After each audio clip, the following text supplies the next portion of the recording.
We've all heard it before. Just turn slower to get faster. Practice slow turning and you'll be fast in no time. But what if I told you that slow turning isn't necessarily the best way to improve your times? What if you need something more deliberate, more targeted? Well, that's what I'm going to try breaking down in this video to see if slow turning is actually holding you back. So let's get right into this.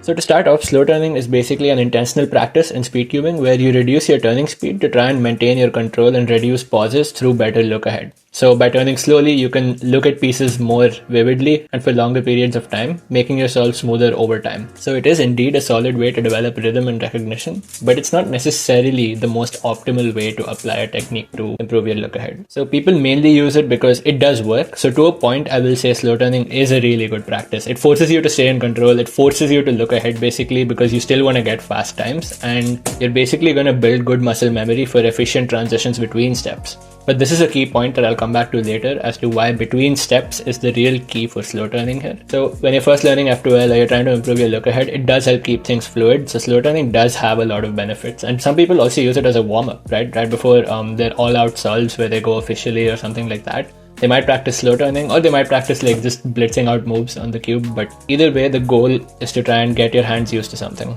But here's the issue.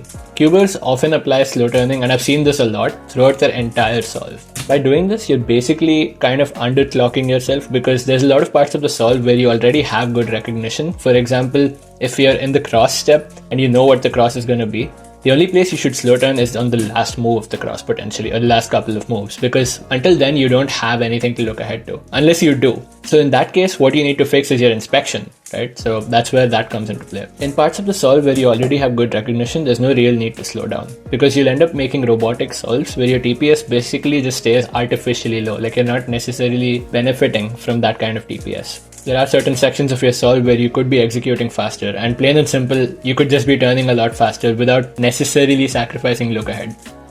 Now, of course, this comes with a trade-off because if you do want look ahead throughout your solve, you are going to have to slow turn at some points. But this is not really a trade-off when you think about it, because at the other points, you're going to gain time by just turning faster. So you're not really pushing the limits of your turning speed or your look ahead under pressure if you're just slow turning throughout your entire solve. But what you experience in real solves is exactly that. You need to turn fast and you need to be able to look ahead under pressure. Also, slow turning doesn't automatically teach you better look ahead. So this is what I meant when I said deliberate slow turning, because slow turning just gives your brain more time, right?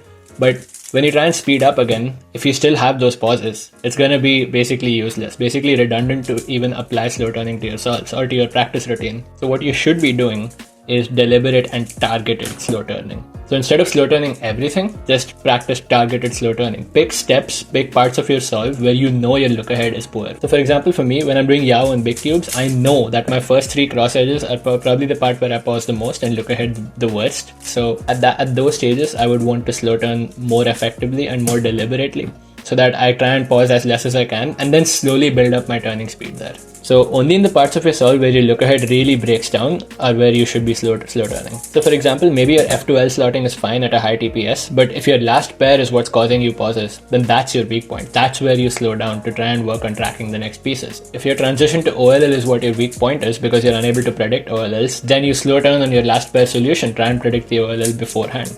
So focus on slow turning where it's needed the most. That's that you're basically just doing drills for specific skills and not just the whole solve. So when you go back to full speed solves, you basically trained your brain to maintain look ahead under pressure and not just when you're slow turning.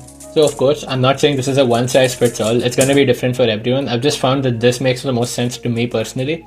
And I think slow turning is a really, really good practice. I will just say that. It's not like I don't like the practice. I just think you should be more deliberate and targeted with how you approach it and how you apply it to your solve. So basically, just use slow turning when you're practicing look ahead on the weak part of your solve, or if you're trying to fix some finger tricks or cube control issues, at those stages you could use slow turning. So those are a few applications of it. But don't use slow turning as your default solve speed. Just use it as a practice routine, practice method. You can do slow solves and you will probably still get really good times. So just know that the problem there ahead is actually look ahead and not the fact that you're turning fast during your solves. So the conclusion here is that slow turning isn't necessarily bad, but using it everywhere is. So in these solves, I'm basically just doing slow turning where I have to, and by not slow turning where I don't need to, I'm just training myself to look ahead on those parts. So the next time someone says slow down to get faster, remember that they're right, but you should ask yourself where should I slow down and why. That's how you turn slow turning into smart practice. Thank you so much for watching this video, and I'll see you in the next one. Take care and peace.